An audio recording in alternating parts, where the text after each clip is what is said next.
You are a stupid girl. It is true. And I don't like you. It is even more true. ইরফানের কথা শুনে মাইরা আরও গাল ফোলায়। এমনিতেই সে একটা ব্যাপার নিয়ে ভেবে বিরক্ত। তার মধ্যে ইরফান আবার বলছে তাকে পছন্দ করে না, জীবনেও স্বীকার করবে না তাকে পছন্দ করে। তেরা কিনা মাইরা কিছু ফিরে বলে, সে তো আমিও আপনাকে পছন্দ করি না। আমার কলেজে অনেক ফ্রেন্ড হয়েছে। ওই তো সেকেন্ড ইয়ারে এক্সাম দেওয়ার সময় আমার চারপাশে কে কে বসেছিল শুনবেন? সজীব, সবুজ, সুজন, শামীম, সিজান, আরও অনেকে আছে। সবাই আমার খুব ভালো বন্ধু। ওদের সবাইকে আমি খুব পছন্দ। ইরফান সাথে সাথে গাড়ির ব্রেক কষে। মাইরা সামনের দিকে ধাক্কা খেয়ে নিলে ইরফান শক্ত হাতে মাইরাকে আগলে নেয়। ডান হাতে মাইরার চোয়াল ধরে তার দিকে ফিরিয়ে দাঁতে দাঁত চেপে বলে, ওদের তুমি পছন্দ দেন কি? মাইরা ইরফানের হাত সরাতে চাইলে ইরফান বাঁ হাতে মাইরার হাত চেপে ধরে বলে, এত সাহস কোথায় পেয়েছ? আমার কোলে বসে কতগুলো ছেলের নাম নিয়েছ, কোনো আইডিয়া আছে? ওদের সাথে তুমি কথা বলো। মাইর উপর নিচ মাথা নেড়ে সম্মতি জানায়। ইরফান রেগে গাড়ির স্টিয়ারিংয়ে একটা থাপ্পড় মেরে বলে, হোয়াট দ্য হেল? মাইরা ঝাঁকি দিয়ে ওঠে, তবে ভয় পেল না। মিনমিন করে বলে, আপনি রাগ করছেন কেন? আমি তাদের সবাইকে যেমন পছন্দ করি, ওরা আমাকে খুব পছন্দ করে। ভালোবেসে আমার একটা নামও দিয়েছে, প। ইরফান কড়া ধমক দেয়, শ্যাট আপ। মাইরা কেঁপে ওঠে। ইরফান ডান হাতে মাইরার গাল চেপে রেগে বলে, স্টুপিড গার্ল, আর একটা কথা বললে এই মুখ ভেঙে দেব। মাইরা ইরফানের দিকে চেয়ে আছে। ইরফান মাইরার দৃষ্টি দেখে কেমন শান্ত হয়ে যায়।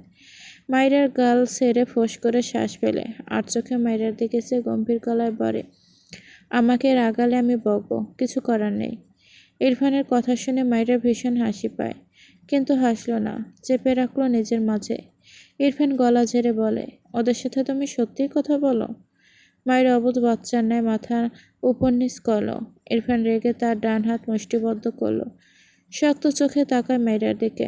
মাইরা ইরফানের মুষ্টিবদ্ধ হাতের দিকে তাকালো। তার হাসি পাচ্ছে।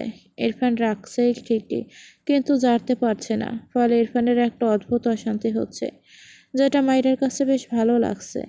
ইরফান শক্ত গলায় বলে, তোমার স্টাডি এই পর্যন্তই, ইটস ফাইনাল।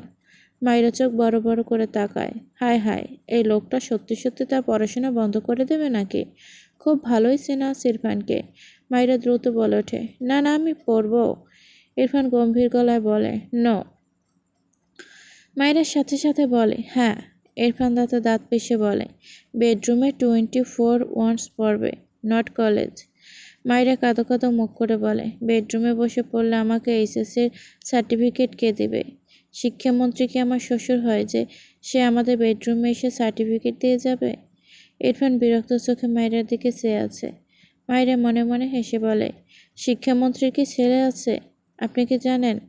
ইরফান বুঝলো এই স্টুপিড তার সাথে বাদরামি করছে।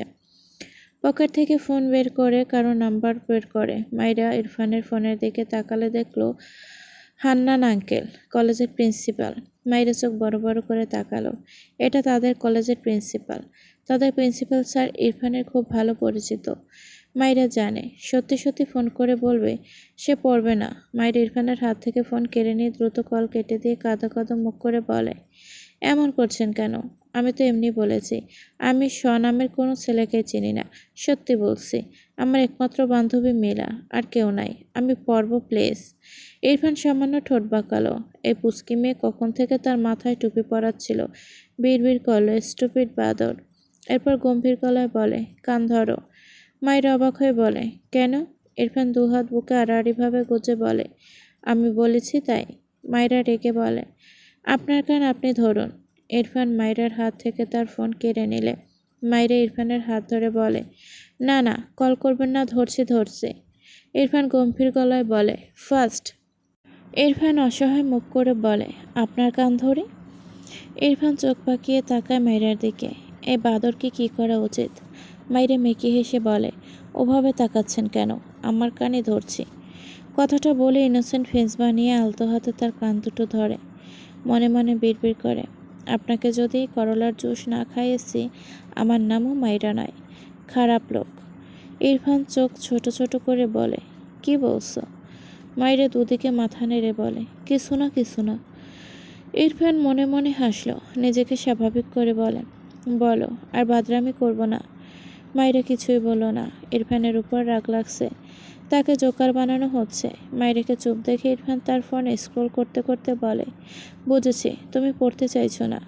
মাইরার সাথে সাথে বলে ওঠে, আর বাদরামি করব না। ইরফান তার ফোনের ক্যামেরা অন করে মাইরার দিকে তাক করে রাখে। মাইরা বোঝেনি। ইরফান গম্ভীর গলায় বলে, আবারও বলো। মাইরা দাঁত কটমট করে তাকায় ইরফানের দিকে। অসভ্য লোক, তার সাথে কেমন করছে। ইরফানের গম্ভীর স্বর, ফার্স্ট বলো। মাইরা মুখটা ছোট করে বলে, আর বাদরামি করব না। ইরফান ঠোঁট বাঁকালো, ক্যামেরা অফ করে ফোন পকেটে রেখে মাইরাকে টেনে জড়িয়ে ধরল। মাইরা মুখ ফুলিয়ে রেখেছে। ইরফান মাইরার মুখ উঁচু করে মৃদু হেসে বলে, কিউট লাগছিল। মাইরা বুঝলো সে কান ধরেছিল, তখনকার কথা বলছে। খারাপ লোক, রেগে বলে, আর আপনাকে হনুমানের মতো লাগছে। ইরফান কিছুই বলল না। মাইরার হিজাবের নিচ দিয়ে হাত দিয়ে মাইরার গলার ভাঁজে হাত রাখে। মাইরা জিভ দিয়ে ঠোঁট ভেজায়। ইরফান মাইরার পুরো মুখে দৃষ্টি বুলিয়ে ঠান্ডা গলায় বলে, হাজব্যান্ডের প্রশংসা করতে হয়, বুঝেছ বউ? মাইরা দৃষ্টি নামিয়ে নেয়। ইরফান বাঁ হাত মাইরার পিছন দিক থেকে এনে মাইরার চিবুকে হাত রেখে মাইরার মুখ তার দিকে এগিয়ে আনে। মাইরা ইরফানের দিকে তাকায়। ইরফান চোখের পলকে মাইরার ঠোঁটজোড়া আঁকড়ে ধরে। বেশ কিছুক্ষণ পর মাইরাকে ছেড়ে দিলে মাইরা ইরফানের বুকে মুখ লুকায়। ইরফান ঠোঁট পাকিয়ে হাসল। এরপর গাড়ি স্টার্ট দেয়। বাড়ি পৌঁছালে মাইরাকে একইভাবে তাকে জড়িয়ে থাকতে দেখে মৃদুস্বরে বলে, বাটফেলোয়ার, বাসায় এসেছি, ফার্স্ট ভেতরে যাও, আমার অফিস যেতে হবে।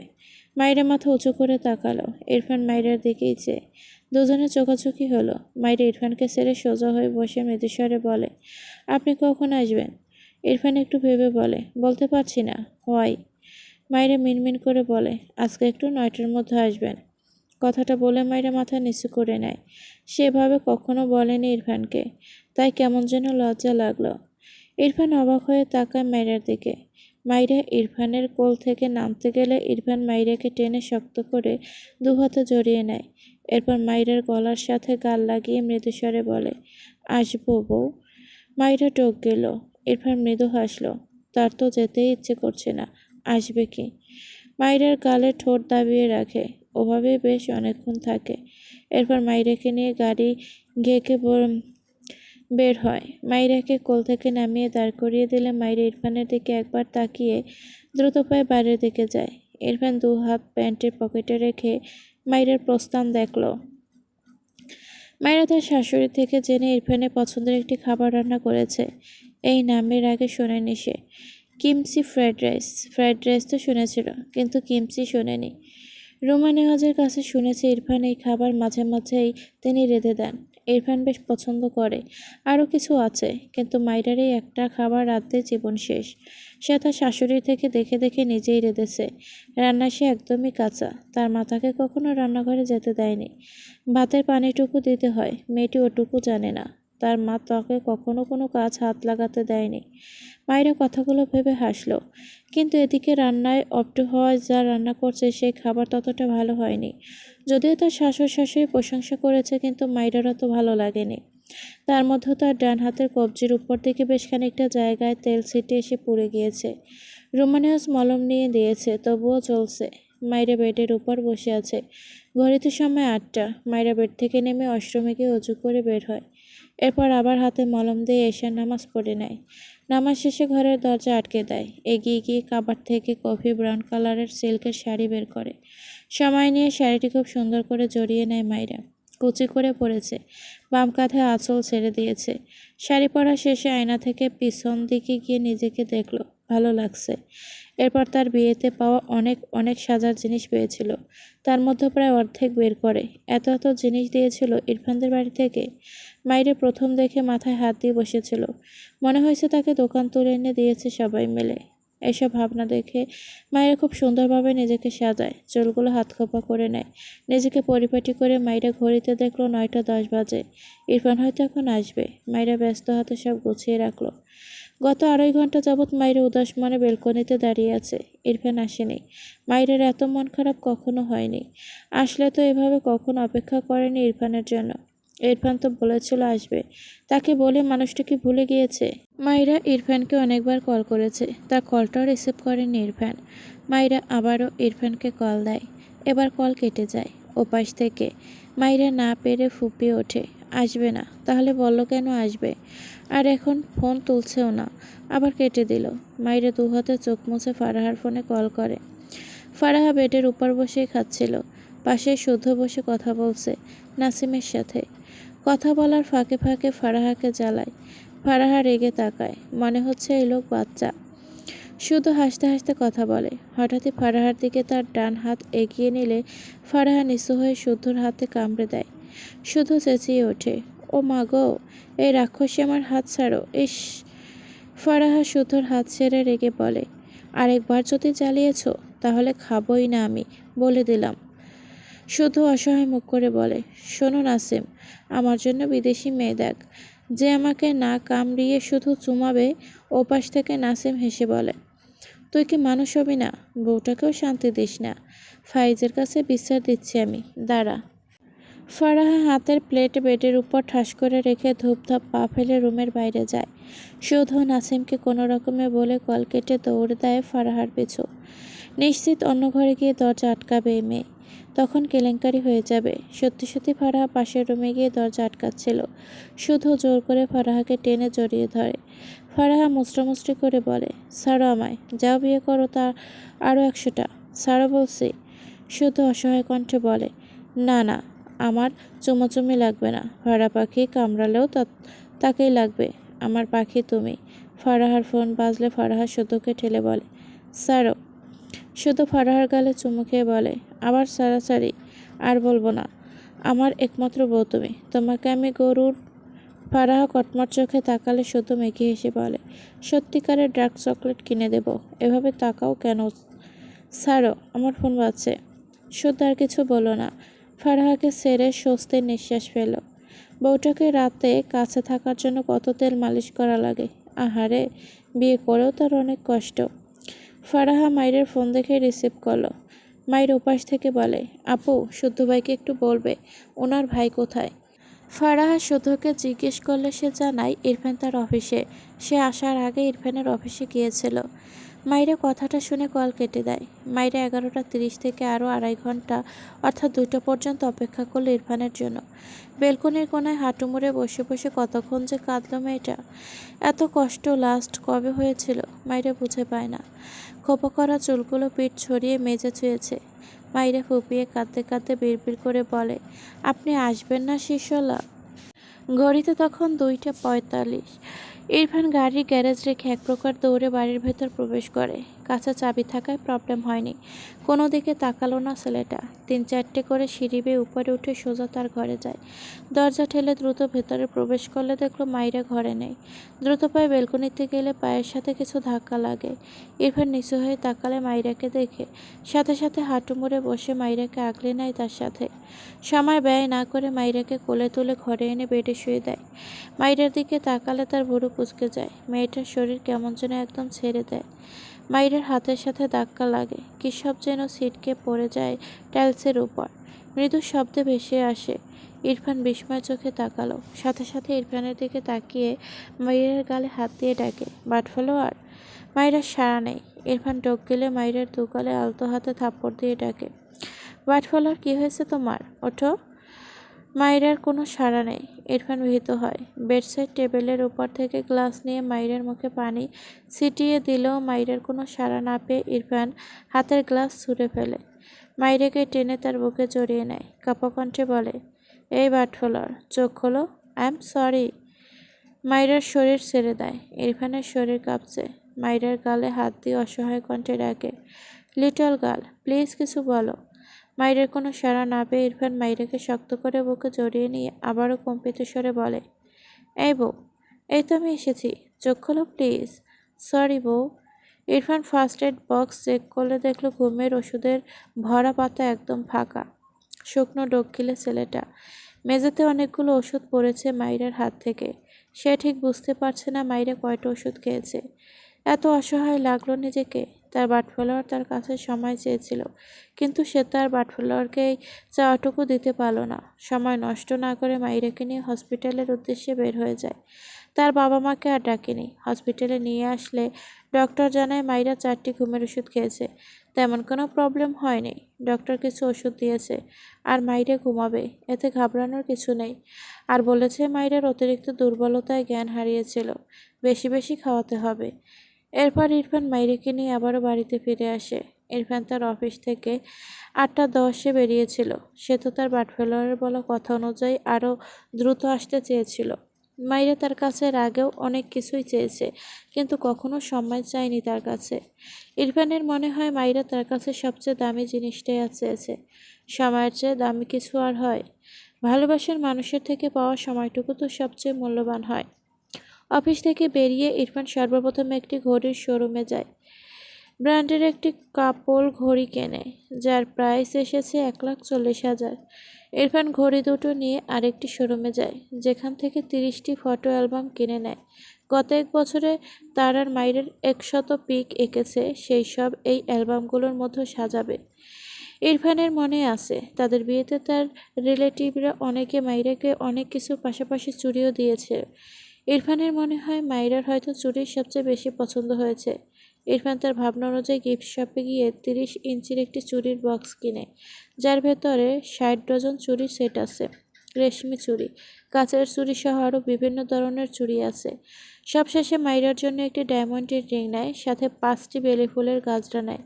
এরপর সব জিনিসপত্র গাড়ির ব্যাক সিটে রেখে সামনের ডোর খুললে হঠাৎই ঘাড়ের কাছে কেমন চিনচিন ব্যথা করে ওঠে। এরপর আর কিছু মনে নেই ইরফানের। ইরফানের যখন জ্ঞান ফেরে তখন সে নিজেকে হসপিটালের বেডে আবিষ্কার করে। ফোন খুঁজলে ফোন পায় না। বেড থেকে নামলে ডক্টর এসে ইরফানের কাঁধে হাত রেখে বলে, এখন কেমন লাগছে বাবা? ইরফান কিছুই বুঝতে পারছে না, মৃদুস্বরে বলে, আঙ্কেল আমি এখানে কি করে? ভদ্রলোক চিন্তিত কণ্ঠে বলে, আমি তোমাকে রাস্তার পাশে পড়ে থাকতে দেখে হসপিটাল নিয়ে এসেছি। তুমি কি ড্রাগ নাও বাবা? ইরফান বিস্ময় দৃষ্টিতে তাকায়। সে ড্রাগ? ইম্পসিবল। ইরফান দৃঢ় কণ্ঠে বলে, আমি সিগারেট ছাড়া কিচ্ছু ছুঁয়েও দেখি না। কিসব বাজে কথা বলছেন? ভদ্রলোক মৃদুস্বরে বলে, ওকে বুঝেছি, তোমাকে হয়তো আমি এর আগেও কোথাও দেখেছি, বিজনেস পারপাসে, ঠিক মনে নেই। একটু থেমে বলে, আমার মনে হয় তোমাকে কেউ অজ্ঞান করার ইঞ্জেকশনের সঙ্গে ড্রাগও পুশ করে দিয়েছিল। ইরফান এত অবাক হয়, বলার মতো কিছু পায় না। এরপর ইরফান আরেক সেকেন্ডও টাইম নষ্ট না করে বাড়িতে আসে। কথাগুলো ভেবে ইরফান দীর্ঘশ্বাস পেল। তাকে দ্রুত ট্রিটমেন্ট করায় কোনো প্রবলেম হয়নি, বাট এই কাজ কে করলো? তার তো কোনো শত্রু নেই, তবে যেই করুক, তার জীবন জাহান্নাম বানিয়ে তবেই দম নেবে সে। কোন বাস্টার্ড এই কাজ করেছে? এই বেয়াদবের জন্য সে তার বাটফেলোয়ারের কাছে আসতে পারেনি। হঠাৎই কিছু একটা মনে পড়তেই রাগে চোয়াল শক্ত হয়ে যায়। সে যখন ফটো অ্যালবামের শোরুমে গিয়েছিল তখন সৌভিকের সাথে দেখা হয়েছিল। বেশ কয়েক মাস আগে একবার সৌভিক মাইরাকে নিয়ে বাজে কথা বলেছিল। ইনফ্যাক্ট মাইরার 18 বছর নয় বলে সে ভার্সিটির লেকচারার পদ থেকে বাদ হয়ে যাবে, একদম হুমকিও দিয়েছিল। যদিও ইরফানের কিছুই করতে পারেনি, কিন্তু ইরফান তো চুপচাপ এসব হজম করার ছেলে নয়। সে সৌভিকের অবস্থা সাহেলের চেয়েও খারাপ করে দিয়েছিল। এত মাস সৌভিক হসপিটালেই পড়েছিল, হয়তো কিছুদিন আগে সুস্থ হয়েছে। এর আগে ফারাহাকে নিয়ে কটু কথা বলে শুদ্ধর হাতে মার খেয়েছিল। ইরফানের হাতে আধা পঙ্গু হয়ে হসপিটালে কাটালো। শুদ্ধ সুস্থ হয়ে এবার সরাসরি ইরফানের দিকে হাত বাড়িয়েছে। ইরফান সৌভিকের ভাবনা আপাতত ফেলে রাখলো। ওকে তো সে দেখে নেবে। আপাতত তার মাইরের করা কাজের রাগ সাথে কিভাবে অসহায় লাগছে। তার বউটা এমন কেন? সে ইচ্ছে করে তার বাটফেলার কাছে আসেনি, এমন কখনো হয়েছে? অথচ মেয়েটি ঘুমের ওষুধ খেয়ে নিয়েছে। হাতে আরও কতগুলো ছিল। যদি সব খেয়ে নিত, কিছু হতো, বা যেটুকু খেয়েছে এতেও যদি কোনো বড় ধরনের প্রবলেম হতো। মায়ের ঘুমন্ত মুখপানে চেয়ে থাকে ইরফান। মেয়েটা কি তাকে কখনো বুঝবে না? এখন রাত, সময় 3:30। মায়েরা একবার জেগেছিল, কিন্তু কয়েক মিনিটের মাঝেই সে আবারও ঘুমিয়ে যায়। ডক্টর মায়ের ঘুমের ওষুধের রিয়েকশনে নষ্ট হওয়ার মেডিসিন দিয়েছিল, যার ফলে মায়ের ঘুম হালকা হয়। পিটপিট করে চোখ মেলে তাকায়। তার দিকে ঝুঁকে আছে ইরফান। ইরফানকে দেখে মায়ের শোয়া থেকে ধীরে ধীরে উঠে বসে। ঘুম জড়ানো কণ্ঠে বলে, আপনি কখন এসেছেন? ইরফান গম্ভীর চোখে মায়ের দিকে চেয়ে আছে। মায়েরা ইরফানের কাঁধে মাথা রেখে বলে, আমি আপনার জন্য অনেক অপেক্ষা করেছিলাম, আপনি আসেননি কেন? ইরফান কিছুই বলছে না। মায়েরা মাথা উঁচু করে ইরফানের দিকে চেয়ে বলে, কথা বলছেন না কেন? কি হয়েছে? ইরফান তবুও কিছু বলে না। মাইরার আগে ঘুম ভাঙল। ঘুমের ঘোরে মেয়েটার কিছুই মনে নেই। সে ভেবেছে ইরফান মাত্রই এসেছে, আর সে ওষুধ খেয়ে ঘুমিয়েছিল, তাই এখনো একটু একটু ঝিমোচ্ছে। মাইরা ইরফানের গালে হাত দিয়ে বলে, আমি কিন্তু আপনার উপর রাগ করেছি শিসরাজ। ইরফান হঠাৎই মাইরার ঠোঁটজোড়া আঁকড়ে ধরে, মাইরাকে টেনে তার কোলে বসায়। সময় পেরোলে মাইরার মনে হয় ইরফান তার উপর রাগ ছাড়ছে। মাইরা ছটফট করে। ইরফান ছাড়ল না, বরং হাতের বাঁধন ধীর থেকে ধীর করে। মাইরা তার দু হাতে ইরফানকে ঠেলে সরাতে চায়, কত শত খামচে দেয়। বেচারি একচুন পরিমাণ ছাড় পায় না। প্রায় অনেকটা সময় পর ইরফান মাইরাকে ছেড়ে দেয়। মুখে নোনতা স্বাদ লাগতে তা গিলে নেয়। মাইরা ছাড়া পেয়ে দু হাতে তার মুখ চেপে ফুঁপিয়ে ওঠে। পুরো জন্তুর মতো আচরণ করছে ইরফান তার সাথে। ইরফান কিছুই বলল না। মাইরাকে তার কোল থেকে নামিয়ে দিয়ে ওয়াশরুমে চলে যায়। শাওয়ার নিয়ে বেরিয়ে কোনো কথা না বলে বেডে শটান হয়ে শুয়ে পড়ে। মাইরা ইরফানকে দেখলো চুপচাপ। সে বুঝছে হয়তো, সে তো 4টি ঘুমের ওষুধ খেয়েছিল। ইরফান বুঝতে পেরে এজন্যই কি তার উপর রেগে আছে। কিন্তু সে ইরফানের উপর অভিমান করে মাত্র 4টি ওষুধ খেয়েছিল, 4 দিন ঘুমাবে বলে। এটা আর কি হয়, ডাক্তার করার কথা। ইরফান তাকে রাগ দেখাচ্ছে কেন? সে উল্টো হয়ে শুয়ে পড়ল। সে এত এত কষ্ট করলো, সব পানি হয়ে গেল, আড়াই লোক তাকেই রাগ দেখাচ্ছে। কিন্তু মাইরা ভাবে, তার চোখে ঘুম নেই কেন? সে তো 4টি ঘুমের ওষুধ খেয়েছিল। তাহলে? পাশ ফিরে ইরফানের দিকে তাকালো। ইরফান সেভাবে চুপচাপ স্ট্যাচু হয়ে শুয়ে আছে। মায়েরা মলিন মুখে ইরফানের দিকে চেয়ে থাকলো। বেশ অনেকক্ষণ যাবৎ এপাশ ওপাশ করে ভীষণ অশান্তি লাগছে তার। থাকতে না পেরে ইরফানের দিকে এগিয়ে গিয়ে ইরফানকে ডাকে, শিশুয়ালা। ইরফান মাইরার হাত ঝাড়া দিয়ে সরিয়ে তাতে দাঁত চেপে বলে, আর একবার আমাকে টাচ করলে হাত ভেঙে ফেলবে একদম। যাও, মেডিসিন নিয়ে ঘুমাও। কথাটা বলে ইরফান আবারও আগের ভঙ্গিতে চোখ বুজল। মাইরার চোখজোড়া ছলছল করে ওঠে। সে বুঝেছে তার ওষুধ খাওয়ার জন্য ইরফান খুব রেগে গিয়েছে। কিন্তু ইরফান যে তাকে কথা দিয়ে আসলো না, সেবেলায় কিচ্ছু না। মাইরা ফোঁপানো কণ্ঠে বলে, আমি আপনার জন্য রাত দেখিয়ে হাত পুড়িয়ে ফেলেছি, আপনার জন্য সেজেছি কত কষ্ট করে। এরপর আপনি আর আসেননি, তো আমি কি করব? তাই ওষুধ খেয়ে ঘুমিয়ে গিয়েছিলাম। আপনি আমার উপর রাগ করেছেন কেন? ইরফান মাইরার কথা শুনে দ্রুত উঠে বসলো। এগিয়ে এসে মাইরার হাত ধরে নরম সুরে বলে, কোথায় পড়ে গিয়েছে? মাইরা কান্নামাখা চোখে ইরফানের দিকে তাকায়, হাত এগিয়ে দেয় ইরফানের দিকে। ইরফান দেখলো মাইরার ডান হাতের এক জায়গায় কেমন লাল হয়ে আছে। ইরফান অসহায় চোখে তাকালো। বেড থেকে নেমে ড্রয়ার থেকে মলম এনে মাইরার হাতে মলম লাগিয়ে দেয়। এরপর মাইরার দিকে তাকালে দেখলো মাইরা তার দিকেই চেয়ে আছে। চোখে মুখে পানির ছিটেফোঁটা, ঠোঁটজোড়া ফুলে আছে। ইরফান দু হাতে মাইরার চোখ মুখ মুছে দেয়। মাইরাকে টেনে তার কোলে বসিয়ে নেয়। মুখ এগিয়ে নিলে মাইরা দু হাতে তার ঠোঁটজোড়া চেপে ধরে মিনমিন করে বলে, জ্বলছে। ইরফান মাইরার হাত সরিয়ে দিয়ে মৃদুস্বরে বলে, আদর করব। কথাটা বলে মাইরার ঠোঁটজোড়া আঁকড়ে ধরে। মাইরা শান্ত হয়ে থাকে ইরফানের বুকে। সকাল সকাল ঘুম থেকে উঠে ইরফান রেডি হয়ে নেয়। টেবিলের উপর একটি প্লেটে কিছু ডাকাত দেখে রাতে মেয়েটার বলা কথা মনে পড়ল। রান্না করতে গিয়ে হাত পুড়িয়ে ফেলেছে। ইরফান এগিয়ে গিয়ে উপরের প্লেট সরিয়ে দেখলো কিমসি ফ্রাইড রাইস। ঘাড় বাঁকিয়ে মাইরের দিকে তাকালো। মাইরা এক কোনায় গুটিসুটি হয়ে ঘুমিয়ে আছে। ইরফান ডিভানের উপর বসে দু হাতে শার্টের হাতা গুটিয়ে প্লেটে থাকা চামচ দিয়ে ফ্রাইড রাইস মুখে দিল। দুবার মুখ নাড়িয়ে চোখ বড় বড় হয়ে যায়। মনে হচ্ছে মরিচ ছাড়া কিছু দেয়নি। তখনই মাইরা ঘুম থেকে উঠে পড়ে। ঘাড় বাঁকিয়ে ইরফানের হাতে তার রাখা প্লেট দেখে মাইরের মুখে হাসি ফুটে ওঠে। ইরফান জাল সহ্য করতে পারে না পেরে হাতের প্লেট রাখতে গিয়েও মাইরাকে তার দিকে চেয়ে থাকতে দেখে থেমে যায়। ইরফান টক গেল। মাইরা রান্না করতে গিয়ে তার হাত পুড়িয়ে ফেলেছে। প্রথমবার হয়তো এই কোরিয়ান আইটেম রান্না করেছে। ইরফান দাঁতে দাঁত চেপে ঝাল হজম করে নিল। খাওয়া থামালো না, বরং দ্রুত হাতে খাবার মুখে তুলে না চিবিয়ে কোনো রকম গিলছে।